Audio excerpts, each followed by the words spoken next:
Hello दोस्तों, यदि आप भी क्लास 12th का 20 नवंबर को जियोग्राफी का सेंटअप परीक्षा देने वाले हैं तो अभी की इस क्लास में क्लास 12th के लिए जियोग्राफी के हम लोग क्वेश्चन पेपर देखेंगे 20 नवंबर सेंटअप परीक्षा के लिए।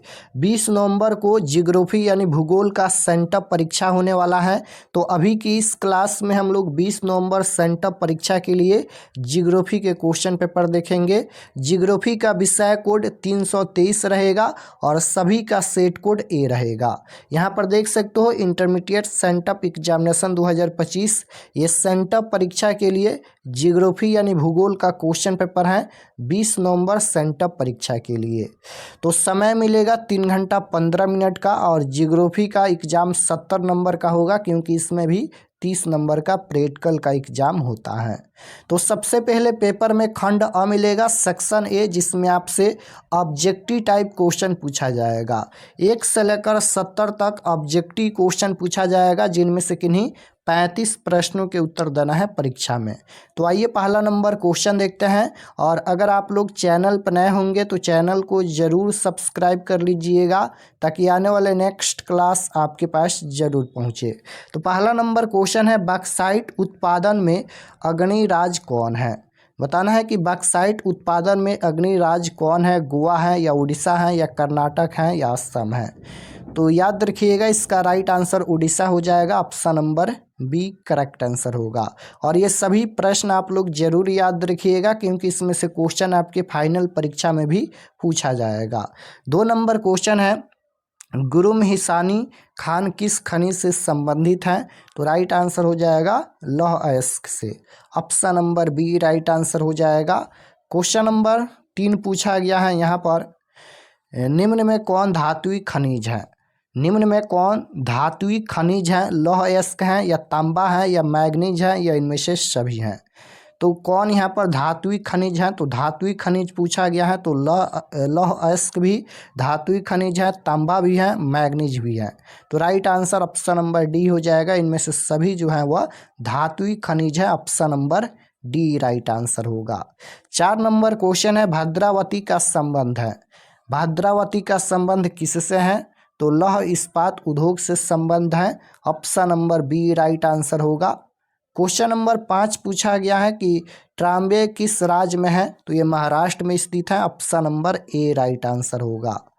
क्वेश्चन नंबर 6 नंबर क्वेश्चन है कि बोकारो इस्पात केंद्र है। तो बोकारो इस्पात केंद्र ये सार्वजनिक क्षेत्र में है। Right answer option number C होगा। बोकारो इस्पात केंद्र है सार्वजनिक क्षेत्र में। क्वेश्चन नंबर 7 पूछा गया है यहाँ पर कि किस नगर को दक्षिण भारत का मैनचेस्टर कहा जाता है? तो किस नगर को दक्षिण भारत का मैनचेस्टर कहा जाता है? तो ये हो जाएगा Coimbatore. Option number C right answer हो जाएगा कोयम्बटूर। क्वेश्चन नंबर 8 पूछा गया है यहाँ पर कि गैरीसन नगर संबंध है। तो ये छावनी से संबंध है। Option number A right answer होगा। 9 नंबर क्वेश्चन पूछा गया है, निम्नलिखित आर्थिक क्रियाओं में कौन ग्रामीण अधिवासों से संबंधित हैं? तो निम्नलिखित आर्थिक क्रियाओं में कौन ग्रामीण अधिवासों से संबंधित हैं? तो प्राथमिक हो जाएगा। Option number A right answer होगा प्राथमिक। क्वेश्चन नंबर 10 पूछा गया है, भारत में पुरुष प्रवास की प्रमुख धारा है। भारत में पुरुष प्रवास की प्रमुख धारा है। तो ये हो जाएगा ग्रामीण से नगरीय। Option number C right answer होगा ग्रामीण से नगरीय। क्वेश्चन नंबर 11 पूछा गया है कि 2011 की जनगणना के अनुसार किस राज्य की जनसंख्या का घनत्व सर्वाधिक है? 2011 की जनगणना के अनुसार किस राज्य की जनसंख्या का घनत्व सर्वाधिक यानी सबसे अधिक है? तो बिहार की जनसंख्या सबसे अधिक है। Right answer option number C हो जाएगा बिहार। क्वेश्चन नंबर 12 पूछा गया है, निम्नलिखित में किस राज्य में सर्वाधिक जनसंख्या में अप्रवासी आते हैं? तो ये हो जाएगा महाराष्ट्र में। Option number B right answer होगा महाराष्ट्र।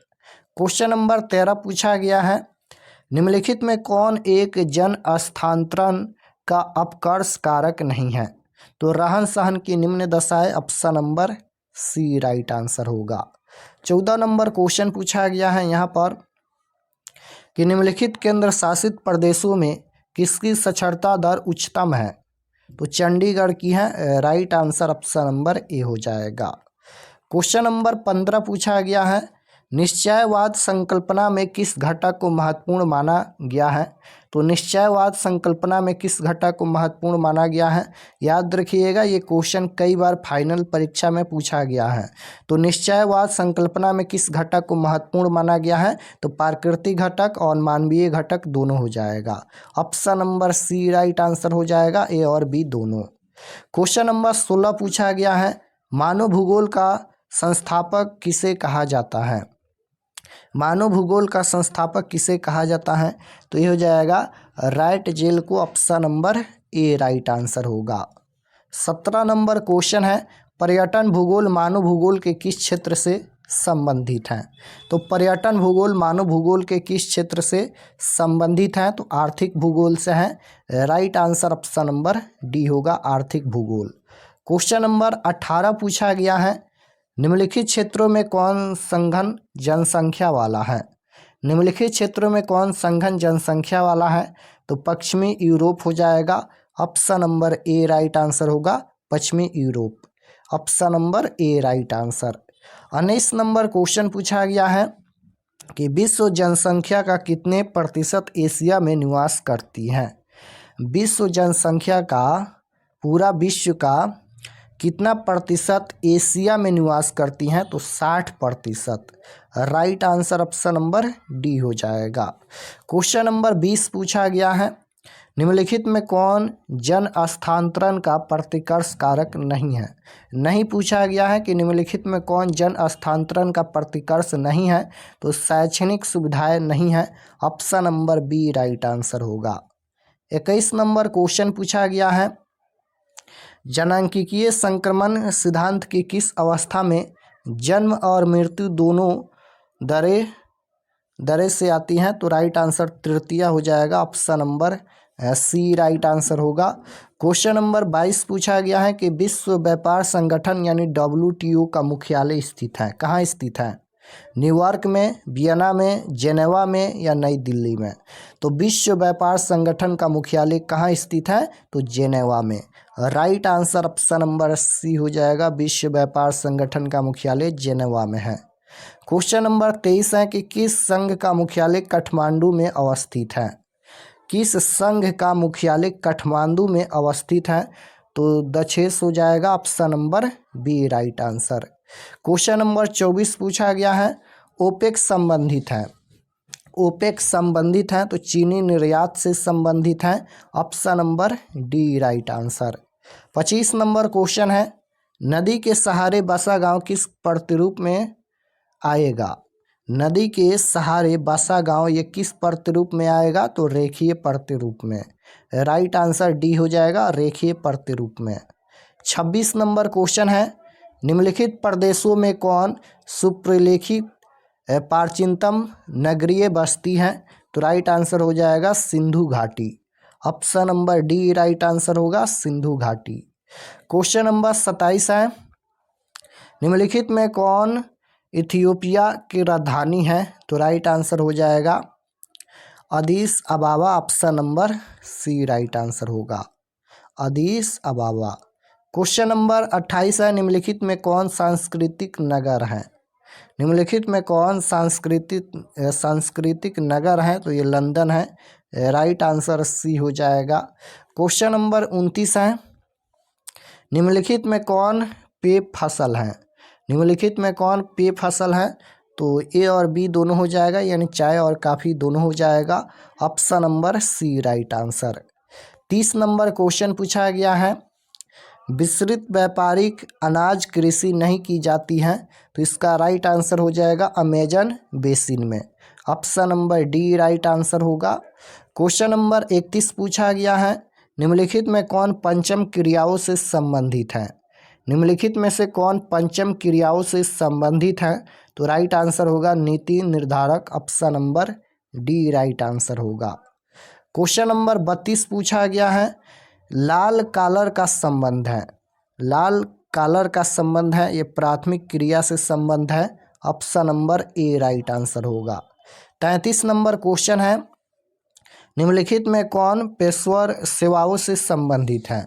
निम्नलिखित में कौन पेशेवर सेवाओं से संबंधित है? तो इनमें से सभी हो जाएगा, option number D right answer होगा, वकील, धोबी, नाई। क्वेश्चन नंबर 34 है कि निम्नलिखित में कौन चतुर्थ सेक्टर क्रियाकलापों से संबंधित है? तो विश्वविद्यालय शिक्षक, option number D right answer होगा, विश्वविद्यालय शिक्षक। क्वेश्चन नंबर 35 पूछा गया है, निम्नलिखित क्रियाकलापों में किसमें उच्च स्तरीय अन्वेषण सम्मिलित किए जाते हैं? तो पंचम क्रियाकलाप में, option number D right answer होगा। क्वेश्चन नंबर 36 है, 2011 की जनगणना के अनुसार भारत के किस राज्य में नगरीय जनसंख्या का प्रतिशत सर्वाधिक था? तो ये महाराष्ट्र हो जाएगा। क्वेश्चन नंबर 37 है, निम्न में कौन खनन नगर नहीं है? तो पटना हो जाएगा, right answer D. Question number 38 पूछा गया है, रोहतक एक उदाहरण है? तो प्राचीन शहर का उदाहरण है, option number A right answer होगा। क्वेश्चन नंबर 39 है, निम्न शहरों में कौन गुजरात में अवस्थित नहीं है? निम्न शहरों में कौन गुजरात में अवस्थित नहीं है? तो नासिक ये गुजरात में अवस्थित नहीं है, option number B right answer हो जाएगा, नासिक। क्वेश्चन नंबर 40 पूछा गया है, भारत की जनगणना के अनुसार निम्नलिखित में कौन नगर की परिभाषा का अंग नहीं है? तो 75% से अधिक जनसंख्या का प्राथमिक क्षेत्र में संलग्न होना, right answer option number D होगा। 41 नंबर क्वेश्चन है कि निम्न में कौन भूमि निम्नकरण हेतु उत्तरदायी है? तो इनमें से सभी हो जाएगा, option number D right answer होगा। क्वेश्चन नंबर 42 है, ज्वार उत्पादन में अग्रणी राज्य कौन है? तो महाराष्ट्र होगा, option number C right answer. 43 number question पूछा गया है, अरेबिका संबंधित हैं? तो ये काफ़ी से संबंधित हैं। क्वेश्चन नंबर 44 है, हीराकुंड परियोजना है? हीराकुंड परियोजना ये उड़ीसा में स्थित है, right answer option number A हो जाएगा, हीराकुंड परियोजना है उड़ीसा में। क्वेश्चन नंबर 45 है, लूनी नदी के प्रवाह की दिशा पश्चिमी है, राइट आंसर बी है। क्वेश्चन नंबर 46 पूछा गया है कि निम्नलिखित नदियों में से सर्वाधिक प्रदूषित कौन है? तो यमुना नदी है, राइट आंसर बी होगा। क्वेश्चन नंबर 47 है, पानीपत तेल शोधन केंद्र किस राज्य में अवस्थित है? हरियाणा में, right answer option number A होगा। 48 नंबर क्वेश्चन है, निम्नलिखित राज्यों में किसमें नरोरा नाभिकीय ऊर्जा केंद्र अवस्थित है? तो उत्तर प्रदेश में है, राइट आंसर बी होगा। 49 नंबर क्वेश्चन है कि कलपक्कम किस राज्य में है? तो तमिलनाडु में है। 50 नंबर क्वेश्चन है, निम्नलिखित में कौन अम्ल वर्षा का कारण है? तो अम्ल वर्षा का कारण पूछा गया है, तो वायु प्रदूषण से अम्ल वर्षा होता है, तो राइट आंसर बी हो जाएगा। अम्ल वर्षा का कारण क्या है? वायु प्रदूषण, option number B right answer. तो आपकी परीक्षा में 100 क्वेश्चन पूछा जाएगा, 100 क्वेश्चन में से 50 क्वेश्चन का आंसर देना है। हम 50 क्वेश्चन बता दिए हैं। और चलिए आपको बताते हैं कि आप लोग ऑब्जेक्टिव सब्जेक्टिव क्वेश्चन आंसर कहां से डाउनलोड कर सकते हैं। और चैनल पर नए होंगे तो चैनल को ज़रूर सब्सक्राइब कर लीजिएगा, ताकि आने वाले नेक्स्ट क्लास आपके पास ज़रूर पहुँचे। तो मिलते हैं नेक्स्ट क्लास में। चलिए हम आपको बताते हैं आप लोग कैसे क्वेश्चन पेपर डाउनलोड कर सकते हैं। तो objective subjective question answer download करने के लिए गूगल पर चले आना है और आपको सर्च करना है rkexpertstudy.com। इसी नाम को आपको गूगल में सर्च करना है। देख लीजिए ध्यान से, गूगल में आना है और आपको सर्च करना है rkexpertstudy.com। तो जैसे ही गूगल पर सर्च करेंगे rkexpertstudy.com, तो आपके सामने इस प्रकार से फर्स्ट पेज आएगा, पहला पेज आएगा इस प्रकार से। इस पर आपको क्लिक करना है, rkexpertstudy लिखा है, इस पर आपको क्लिक करना है। तो जैसे ही इस पर क्लिक करेंगे, क्लिक करने के बाद ये ओपन हो जाएगा। ओपन होने के बाद आपको नीचे आना है क्लास 12th के सेक्शन में। तो यहाँ पर ये क्लास 12th का सेक्शन है और इसमें सभी सब्जेक्ट का क्वेश्चन पेपर दिया गया है। तो जो भी सब्जेक्ट का देखना है आप लोग देख सकते हैं। जैसे आपको पॉलिटिकल साइंस का क्वेश्चन पेपर देखना है तो इस पर क्लिक कीजिए, या फिर जियोग्राफी का क्वेश्चन पेपर देखना है तो इस पर क्लिक कीजिए। सभी सब्जेक्ट का इसमें क्वेश्चन पेपर मिल जाएगा। तो पॉलिटिकल साइंस का देखना है तो 19 नवंबर क्लास 12th है political science question paper sent up exam 2025, इस पर आपको क्लिक करना है। जियोग्राफी का देखना है तो इस पर क्लिक करना है। क्लिक करने के बाद ये ओपन हो जाएगा। ओपन होने के बाद नीचे आना है। ये पॉलिटिकल साइंस का पेज खुला है। एग्जाम डेट 19 तारीख को होने वाला है। नीचे आएंगे तो ये सभी परीक्षा से संबंधित जानकारी लिखा गया है और ये एग्जाम रूटीन भी दिया गया है, आप लोग देख लीजिएगा। और ये परीक्षा से संबंधित महत्वपूर्ण जानकारी है, एक बार आप लोग जरूर पढ़ लीजिएगा। पढ़ने के बाद नीचे आएंगे तो यहाँ पर ऑब्जेक्टिव आंसर की मिल जाएगा। पॉलिटिकल साइंस ऑब्जेक्टिव आंसर की, ऑब्जेक्टिव का आंसर यहाँ पर अपडेट कर दिया जाएगा। तो यहाँ से आकर आप लोग ऑब्जेक्टिव क्वेश्चन भी देख सकते हैं। और नीचे आएंगे तो डाउनलोड पर क्लिक करके आप लोग सब्जेक्टिव क्वेश्चन PDF में डाउनलोड कर सकते हैं। और सभी विषय का ऑनलाइन टेस्ट देने के लिए यहाँ पर लाइव टेस्ट पर क्लिक करके आप लोग सभी विषय का ऑनलाइन टेस्ट भी दे सकते हैं।